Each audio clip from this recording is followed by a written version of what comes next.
discussing about how and ways that we heal together. And then the first one that we'll be addressing is more around this idea of like adaptability or hyperflexibility as eldest daughters. Would you two give us a little bit of like a background around like what is adaptability and then how does that actually manifest as eldest daughters?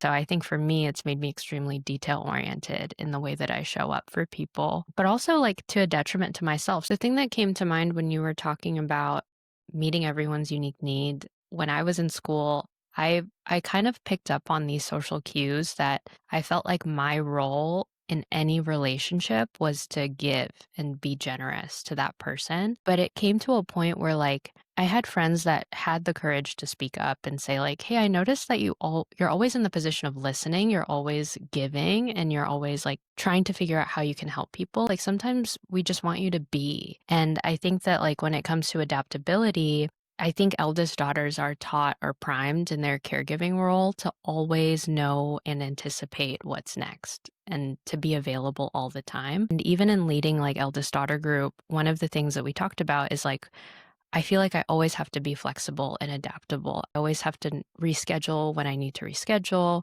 I have to have a job that allows me to care for my family while also taking care of my direct family, and it's exhausting. And so just the mental and physical strength that it takes to carry like a family of 5 in your mind and in your head. You're constantly thinking about, if I do this, then it'll affect this, which will affect that.